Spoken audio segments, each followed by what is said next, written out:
There is no such thing as failure. There are only outcomes. This week on the Unlock podcast, let me share with you how I nearly broke my neck pulling off the most epic skateboarding move ever, and why my goal of getting this podcast into the top 10 Apple Podcast self-improvement charts, and it only reached 64, but I'm going to share what I did, how it got there, and why 64 isn't a failure. You're going to love this episode.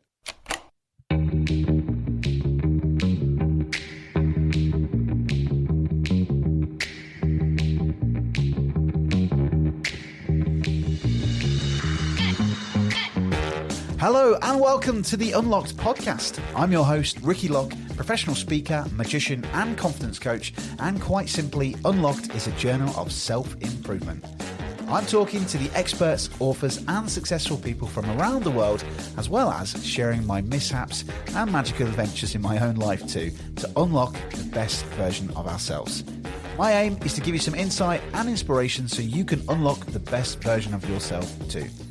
Now, if this sounds like your cup of tea, then hit that subscribe button so you don't miss any of my latest episodes released every Wednesday.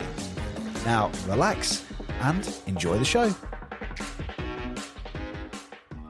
All right, so I'm really excited to share this with you because this was a huge part of my July madness of doing the relaunch of this podcast and all the things that went behind that. But also, as you might have heard from the title there, the epic skateboarding move, which I'm going to play for you right now so you can hear this on the podcast. It's pretty grim, and there is a link I'm going to put in the show notes where you can actually watch this epic fail. Well, it's not a fail, but a front flip that I did, and not by default. That's not the plan, but I'm going to play it. It's quite, it's quite fun to listen to. Here we go.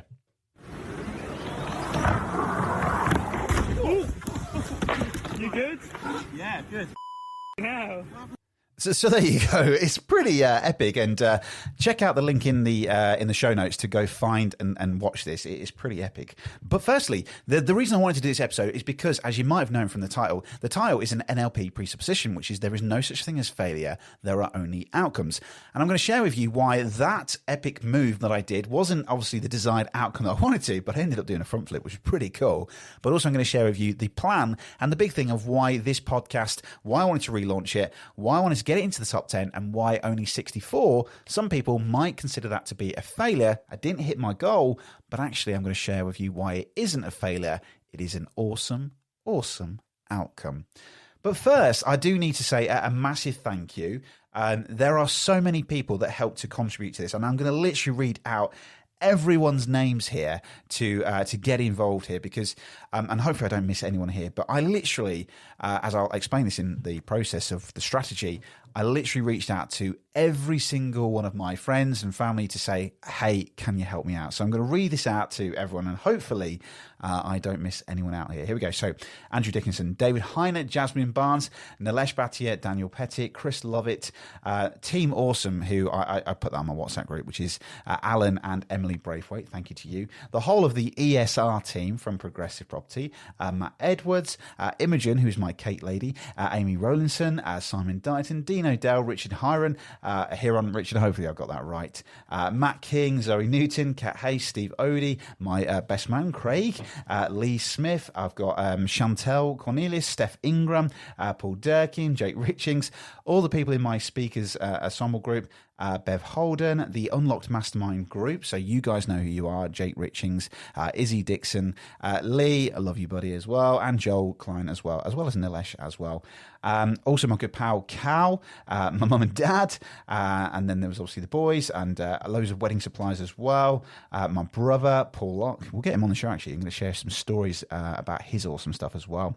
But the Confident Club, so Steve McDermott and Curly Uppington, Sharon, my good friend from ESA, the Dream Team, which is Paul Dams and Steve and Sam Warrington, Steve Key that is, which I do think would be a great episode one day. Steve Key and Ricky Lock and Key, and Joanna Parsons of course, and obviously my family as well, so Julie Barnes as well, and of course my beautiful fiance Danielle. Loads more people on that WhatsApp group as well, so I need to make sure I do mention them as well, and a couple of people on LinkedIn as well, so Rich Reynolds, who's an awesome magician as well, Emma Shergold, who was my accountability partner last month in a group that I was working in, Chris Mooney, Gary Hewins, Tom White, Sam Halford, Karen Nicholson, Nick Cramp, Matt Callanan, Aaron Shetwin, Laura Harrison, Laura Robinson, Chris Wilder, and Chris Mooney, who I mentioned already.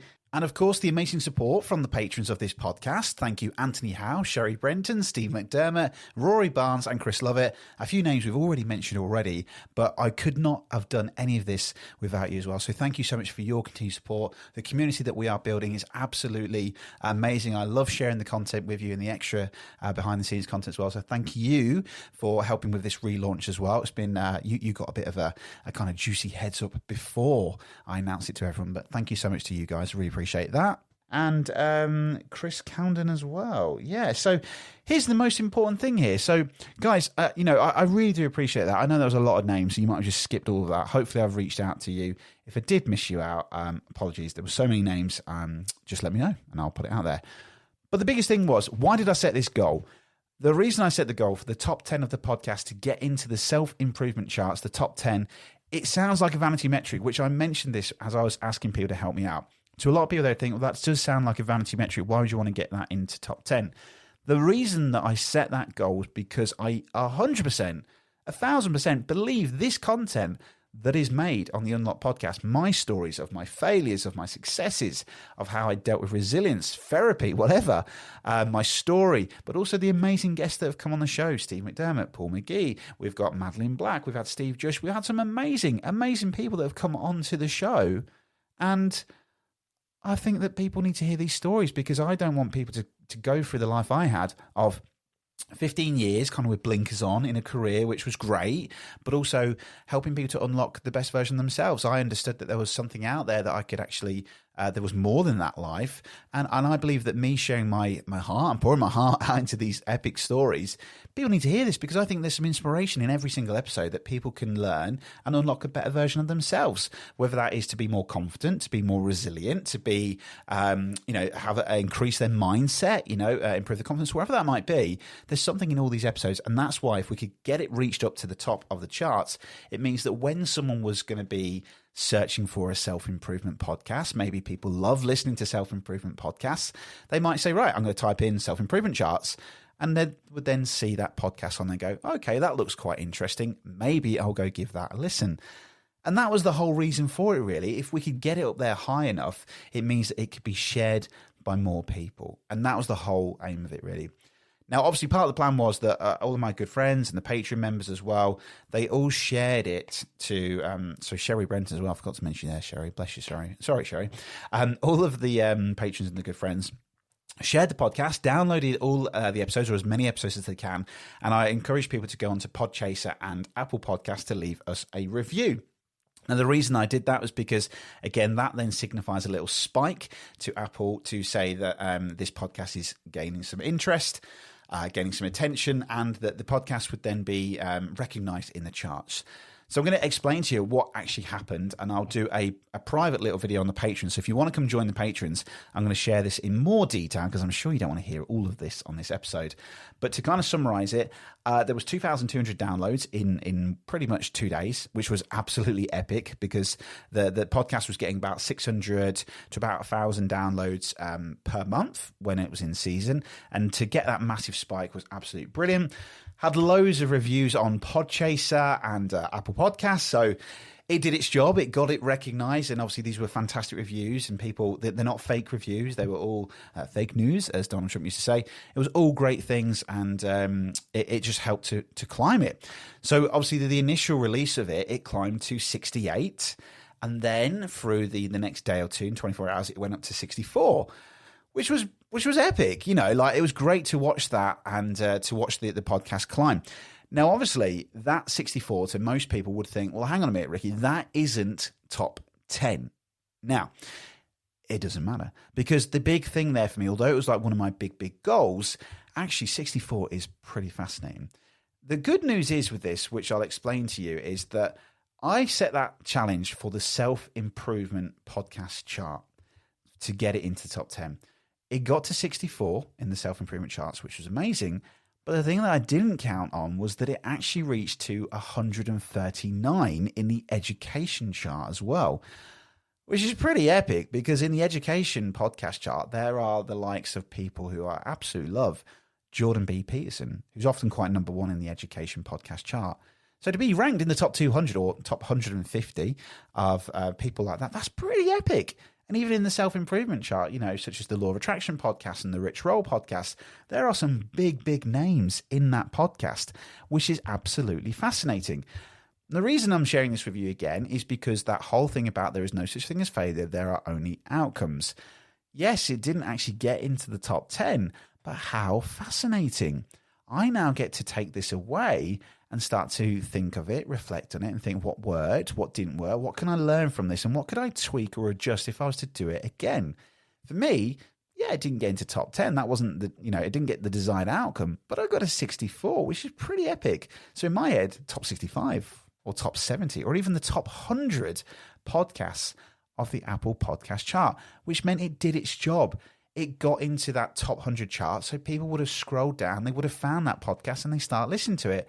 And this is no word of a lie. I'm getting people that are now emailing in saying, hey, Ricky, I found your podcast and I love your podcast. I found it whilst searching for something and I've started to listen to it and I really enjoy it. So it's epic. And I'm going to do a little shout out here to somebody who got in touch recently, actually, who listens in America, which I think is absolutely awesome, which I'm going to share the name out in a second, which I hope they don't mind, actually. But yeah, so, it didn't obviously do its thing, obviously, of getting to where I wanted the outcome. But actually, the outcome was pretty epic still, that it got into 2 charts with some big hitters in there. But the biggest thing as well was that it's an awesome achievement. Yeah, it wasn't top 10, but I've learned so much from that. I've learned how to do a launch or a relaunch. This podcast was already existing, but I've also learned then how to understand what could I do next time? And also, what does the reviews time? So one of the things maybe I think that I would probably learn in hindsight now is thinking, well, maybe it's about the episodes listening as well. So I think one of the things that White probably didn't push higher was probably because it was recognizing that downloads were happening, but maybe not many people were listening to it as much. So I think it kind of now needs to understand that maybe the podcast needs to rank and it needs to find out, what's the episode listen time? When are people switching off? Or when are people probably, just actually engaging with the content? So that's probably something that I need to probably think about next time, which also makes me think about, well, actually, is this really a goal that is important to me? Maybe it's probably not important, actually. It could be considered as a vanity metric, but actually it's proved to me that this can happen, this can work, this is great content, it's being found by people, and that's the main important thing of creating a community of people who want to listen to the podcast. So the example I was going to share with you was Melissa. So Melissa Stanfield, who got in touch with me from America. So she listens to the podcast in the United States, which was absolutely amazing. So she reached out to me all the way from Indiana to say that she found the podcast, she loved it, and she's been listening to the episodes from 2021. So yeah, Melissa, shout out to you. Thanks for reaching out to me. It was so kind and so nice to hear your lovely message. And also, yeah, thank you for listening to the podcast. It's amazing. And she also purchased a copy of Chris Lovett's book as well, Discovery of Less, which is a great episode as well. So yeah, thank you, Melissa. Really do appreciate you reaching out. Anyway, going back to this. So set a big goal. Yeah, it didn't get the desired outcome, but it's still a pretty cool outcome. And this is the important thing. Comparing this to this skate video, as I played to you earlier on, I'm going to play it again to you just so you can hear that gruesome, awesome. I think it's awesome. Here we go. I'll play it again. Here we go.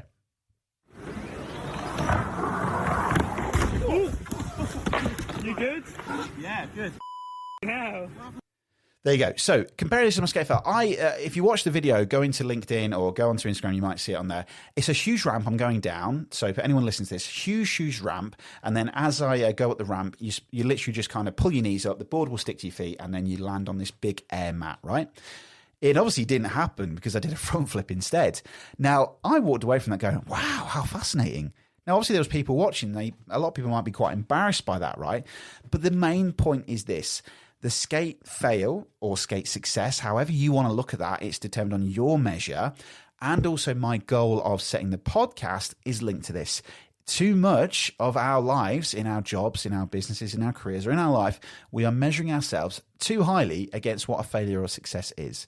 To many people, they might say, well, Ricky, that was an epic fail. Epic fail, that. But actually, if we seek to focus on outcomes rather than failures, we can actually make adjustments along the way that will bring us closer to our desired outcomes. So with this understanding, we can stop blaming ourselves and others and find solutions and improve the quality of what we do. So in the example of my skate thing, obviously this was not the design outcome I wanted. I wanted to just clear the ramp and land on the bag. But I did pull off a cool looking front flip. How cool is that? 33-year-old man pulling off a front flip. I would have loved that as a teenager. How cool would that be if I'd told, Ricky from 20 years ago, yeah, one day you'd pull off a front flip. It'd go, whoa, that's well cool, Ricky. Well done, mate. But the most important thing is that I didn't walk away crying and moaning that I failed. It was quite painful, I'll be honest. I did hurt my neck for a couple of days and I could have nearly broke it as well. But instead, I learned some fascinating things. Next time, I'm going to tighten the trucks. So the trucks, if you're not aware on a skateboard, are the metal bits on the bottom that hold the wheels and they're like kind of screwed to the board. They're a bit loose because I hadn't skateboarded in months. I hadn't tightened them up. Loose trucks aren't really good for that ramp. And I'm quite a big guy, heavy guy. So obviously, I'm a bit more faster going down the ramp. I'd obviously tighten that up so they don't wobble as much. I'd center my weight in the middle of the board and I would not lean as forward as I did in that video. Because hence why, as I went up the ramp, I leant forward, wobbled. We call it a speed wobble. And then as I leant forward is when then I did the front flip. With the podcast, obviously, reaching 2 charts, great. That wasn't part of the outcome. That's a pretty cool outcome. But I'd walk away and think about, okay, next time maybe I'd start thinking about what is it about the episode content? How could I get people to listen to it more? Because maybe if the listening time is an important metric, then maybe that's something. So I'm taking it away going, this is absolutely amazing. Because the real thing about those goals and compared to our work and our personal lives is the learning. As long as we are learning, we are succeeding. So we need to stop thinking about whether something was a failure or whether something was a success. It's just an outcome. A real great a reference here point is, I think I heard this many years ago from Tony Robbins. It's a great little reference point. There's a famous story about Thomas Edison, and I'm going to share a great story about beliefs with him on an upcoming episode. But Thomas Edison, if you don't know, created the light bulb. Now, he had many, what some people would say, as repeated failures. He was once asked about his repeated failures to invent the light bulb, what he said about it. And he responded and he says, I have not failed. I've just found 10,000 ways that won't work. How cool is that? But obviously on one of them, he actually created an explosion. And obviously someone then said to him as well, wow, that was a massive failure. He said, no, wow, how fascinating. I've just found out a way of how to create an explosion. That might be useful for something else. And he was famously known for recording all of his experiments and then putting things into boxes and gadgets and stuff and tearing things down, machinery and that, and then to create something else. But he would walk away from that and go, wow, I've just found 10,000 ways that don't work. And that is the spirit that we need to achieve in all of our lives and all of our business, right? It's a bit like me. I'm taking this away now from me to think about, well, okay, cool. How fascinating. Podcast didn't get into the top 10, but it got into 2 podcast charts. It increased its reach to people all over the world, from Melissa in America. How fascinating. That's a little reference there to my good pal, Steve McDermott and Kelly Uppington from the Confident Club, and great mentors of when we receive the idea that there is no such thing as failure, there's only feedback, and we just walk away like Spock says and says, how fascinating. But I'm calling out to you, to the listeners. So listen to this episode right now. I want to hear from you. I'd love for you to send me a DM or message me or social media, contact me, or even email me personally on my business page at info@rickylock.co.uk. Let me know what you have done recently that may not have been the outcome that you wanted, but what did you learn from it?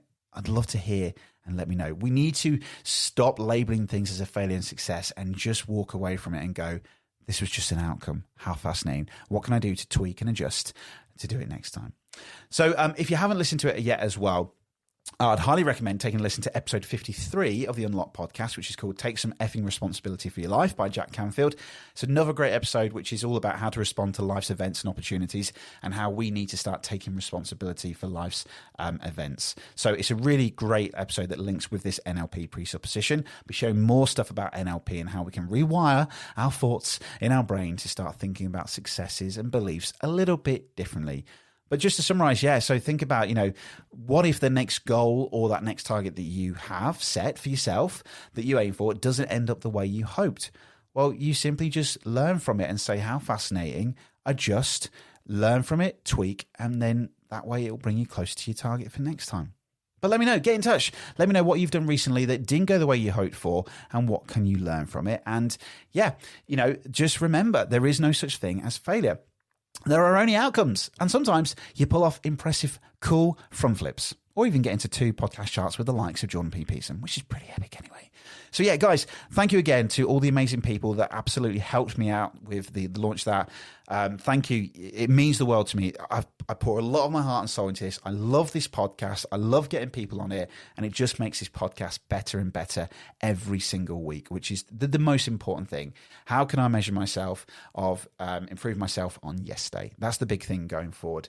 But yeah, as always, a huge thank you to the podcast Patreons of the Unlock podcast: Sherry Brenton, Anthony Howe, Steve McDermott. We have Rory Barnes, and we have our newest Patreon member, which is Chris Lovett as well. So thank you so much. I appreciate your help. If you want to come join, you're going to find a little private video of this in the Patreon community where I'm going to show you a little bit more about the results of the podcast in an detailed episode. But yeah, as always, a huge thank you to you, the listener. If you are still listening to this point, don't forget, head over to Apple Podcasts and Podchaser. Still leave us a review. Let us know what you think to this episode, if it inspired you, and get in touch and let me know. I'd love to hear from you. What has happened to you recently that was only an outcome, and what did you learn from it? But as always, yes, enjoy. Thank you so much for listening to this episode, and I will join you next week, every Wednesday, for another episode of Unlocked. Thank you so much. Good luck unlocking the best version of yourself. Goodbye.